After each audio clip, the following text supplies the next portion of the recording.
do dia 12 de julho.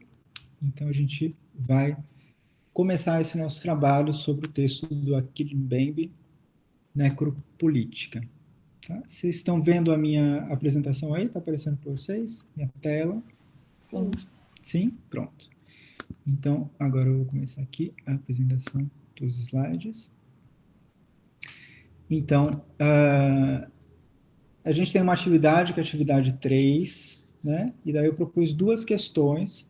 Uma é uma questão, a outra é uma atividade que vocês vão fazer, tá? Que diz respeito a um aprofundamento de leitura do texto. Então, primeira questão, né? Pensando a partir do texto Necropolítica, de Achille Mbembe, quando afirma que, da negação de qualquer vínculo comum entre o conquistador e o nativo, provém a constatação de que as colônias possam ser governadas na ilegalidade absoluta. Aos olhos do conquistador, vida selvagem é apenas outra forma de vida animal, uma experiência assustadora, algo alienígena, além da imaginação ou da compreensão. De que modo é possível relacionar esse ponto de vista do conquistador, no exercício da necropolítica, ao mito da sociedade primitiva, tal como discutido por Adam Cooper? Então, a gente está retomando o texto que a gente discutiu, né, na semana passada, justamente para criar essa relação, né, entre o impacto dessas ideias, como o mito da sociedade primitiva, a ideia de selvagem, né, tão forte nessa antropologia evolucionista do final do século XIX, e esse impacto, esses desdobramentos políticos que o Achille Mbembe vai perceber, né, na criação de uma relação entre morte e política, tá? E daí, a segunda etapa dessa nossa atividade, escolha dois dos casos exemplo discutidos por Achille Mbembe. Então, ele vai discutir, né, dentre outros exemplos, o Estado nazista, a Revolução Francesa, o apartheid no sul, na África do Sul, a ocupação colonial da Palestina, o genocídio de Ruanda, né, dentre outros exemplos que ele vai mencionar no texto, né? Daí o que eu queria que vocês fizessem é pesquisar mais informações, né, e fazerem um breve relato sobre a relação entre esse caso exemplo e as dimensões necropolíticas envolvidas. Procurem trazer informações sobre a data, né, então, quando aconteceu, a região, o país, as formas de violência colonial, os grupos em conflito, os problemas sociais e as questões econômicas envolvidas, tá? Então, isso é a nossa atividade para o dia 22. Então, aqui nosso autor de hoje, o Achille Mbembe, que é um autor que começou a ser muito lido no Brasil, agora nos últimos anos, principalmente por conta das traduções das obras dele, né? Que tem tido um grande impacto em todo o debate antropológico e político, né, hoje. O Achille Mbembe, né, Joseph Achille Mbembe, nasceu em 57 na República dos Camarões. Ele fez, né, um doutorado em História na Universidade de Sorbonne, em Paris, concluiu em 89, e no mesmo período ele concluiu também estudos em ciência política. Tá?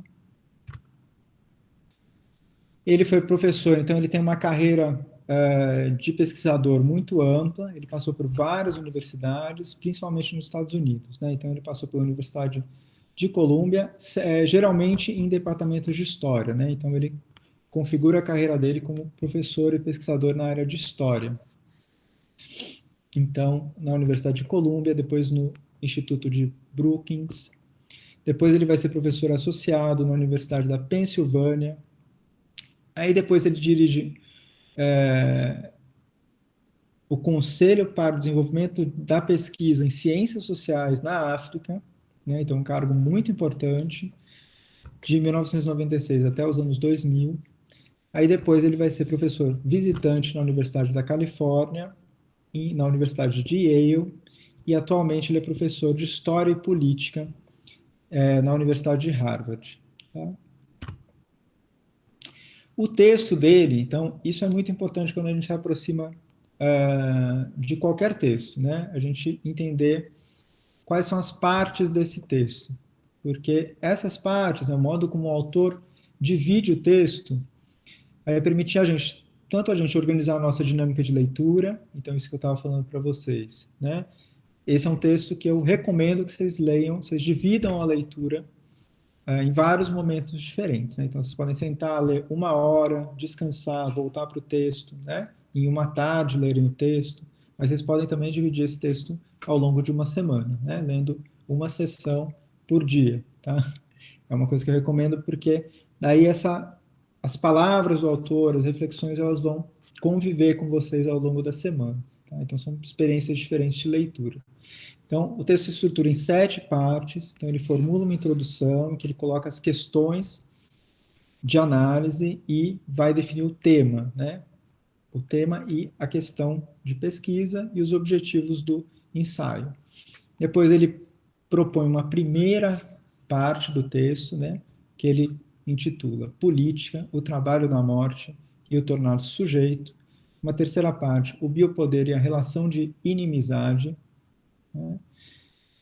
Uma quarta parte, necropoder e ocupação colonial na modernidade tardia. Quinta parte, máquinas de guerra e heteronomia, né, ausência de autonomia diante do outro, né, então uma relação de alteridade.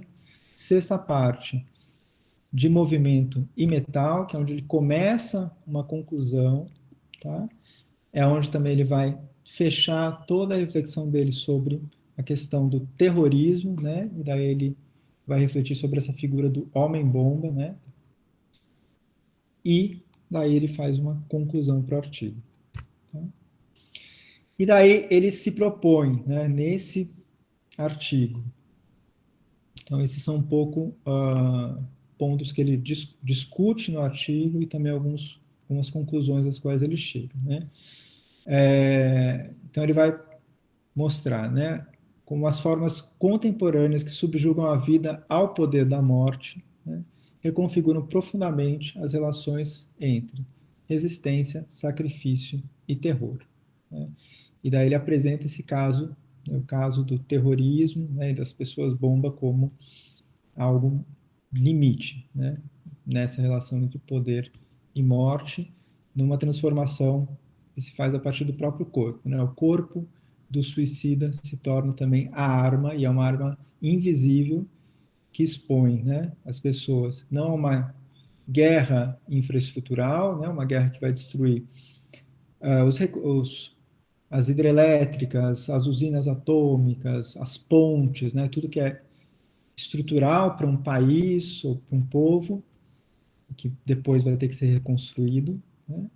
Mas a pessoa bomba, né?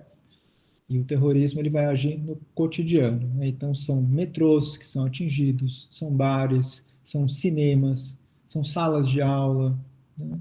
Então esse ódio extremo, né, ao outro, a esse inimigo e também esse desejo de tornar-se mártir, né? Então ele vai discutir essas questões e esse corpo que se torna a própria arma, né? Uma arma invisível aos outros, diferente dos tanques de guerra ou das armas empunhadas pela mão.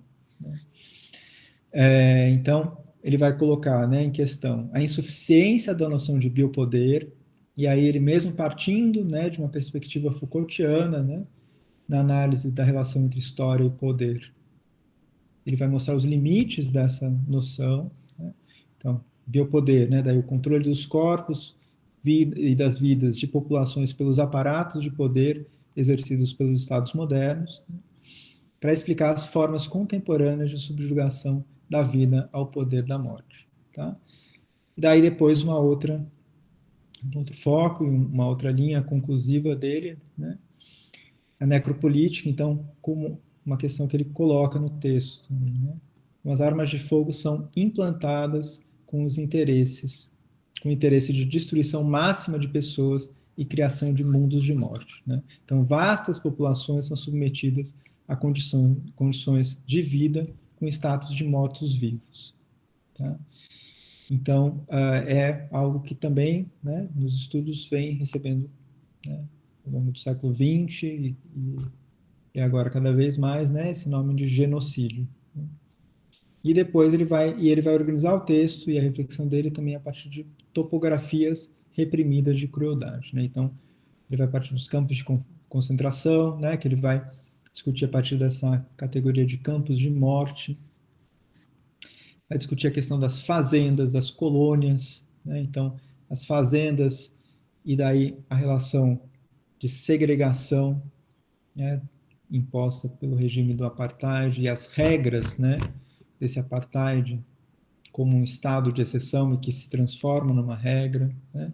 Mas daí ele vai fazer uma discussão muito abrangente também a partir das relações coloniais e uma figura também muito importante na reflexão dele é a figura do escravo, né? Que também aí, como homem-bomba, né, representa um extremo, né? Um extremo da negação da humanidade do outro.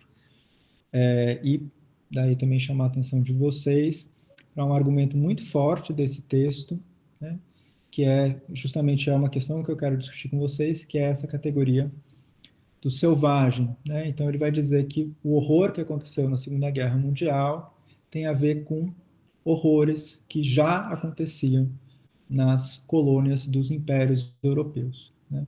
Então, e tudo isso tem a ver com esse conceito, né, que foi forjado, né, pelo pensamento político e também pelo pensamento antropológico no final do século XIX, essa noção de selvagem, né, desse outro que é o representante dos primitivos, né, das primeiras populações contemporâneo do homem civilizado, né?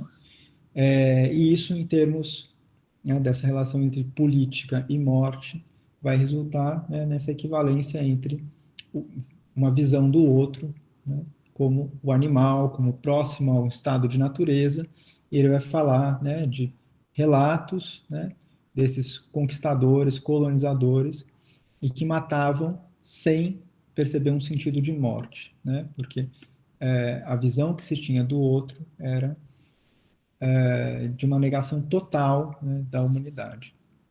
Então, isso é um argumento muito importante, né, e mostra de que modo essa visão evolucionista, né, e de diferenciação com relação, né, a populações humanas ditas mais desenvolvidas do que outras, gera impactos violentos, né, e cria campos de morte, estados de exceção nas colônias que depois são reproduzidos na Europa, né, nos campos de concentração.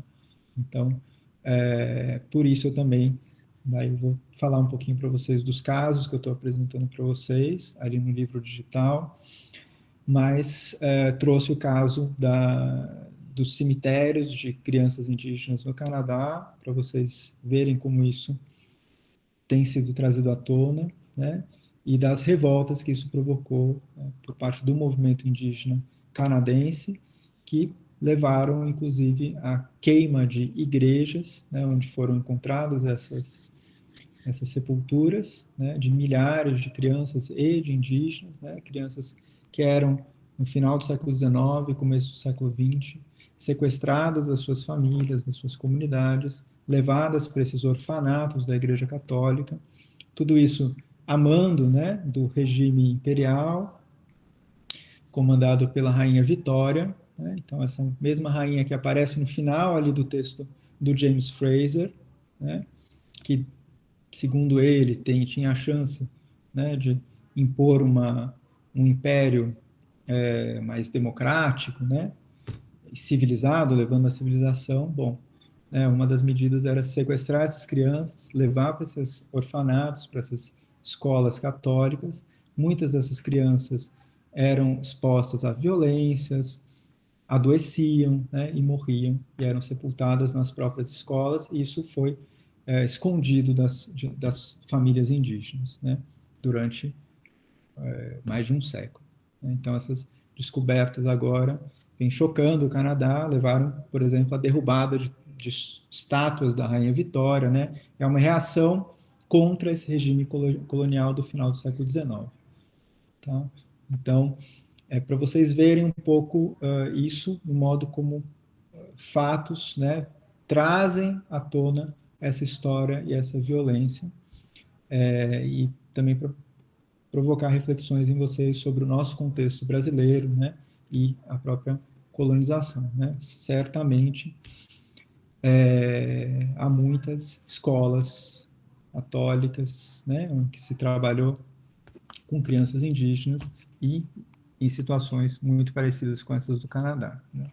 Então, a gente refletiu um pouco junto sobre o impacto dessas ideias, né, essas ideias que são formuladas aí nas ciências sociais no final do século XIX.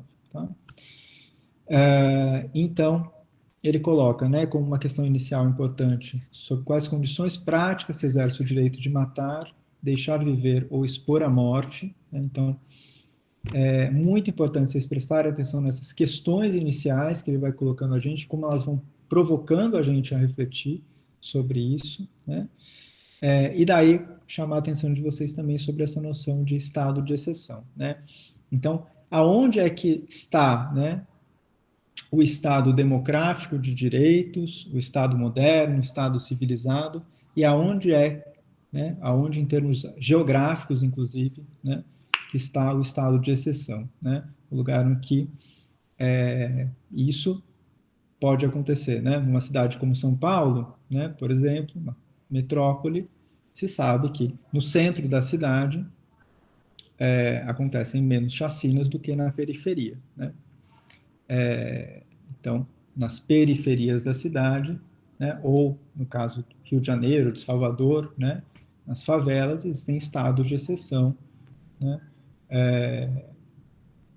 e ao mesmo tempo nas praias, nos centros das cidades, existe um regime de suposta normalidade, né, e de regras e leis do Estado democrático de direito vigentes, né. Isso em cidades, né? E daí isso acontece nos países, quando a gente pensa em diferenças regionais, isso acontece em diferença entre países inteiros, tá? Então, a gente, dependendo do nível, a gente consegue encontrar também esses funcionamentos disso que ele está chamando de estado de exceção, né? Então, as discussões partem de estudos sobre o nazismo, totalitarismo e campos de concentração, né? Discussões sobre o estado de exceção. Ele vai pensar, né, o que seriam esses campos de morte, né? Então, esses estados de exceção não apenas como uma suspensão temporal do Estado de Direito, mas como um arranjo espacial permanente que se mantém continuamente fora do estado da normalidade da lei, né? E isso ganha algo muito extremo no caso da Palestina, em que populações inteiras são mantidas há décadas em assentamentos longe das suas casas, longe das suas terras, né? E daí, à margem dos seus direitos, né, das suas condições de cidadania, e daí existem sujeitos, agentes dos governos coloniais ou dos Estados de Direito, que estão, né, figurando com status de soberanos, né, que exercem o direito de matar, né? E daí uma crítica política, né? Então o privilégio às teorias normativas, aquilo que eu falei para vocês, né? E ao certo conceito de razão, por linhas, né, das teorias políticas, e isso em várias, né, das ciências sociais, não só a ciência política, filosofia, história, antropologia, sociologia, tá? Mas marcando aí, né, essa relação entre o que se tem como um modelo, né, do que deve ser uma democracia, ou do que deve ser um Estado moderno, e a realidade, né, e dizendo sempre que a realidade está aquém desse modelo, e ele vai dizer da insuficiência disso, né? Então, alguns pontos importantes para vocês durante essa leitura. Legal? E daí agora a gente parte para a nossa atividade.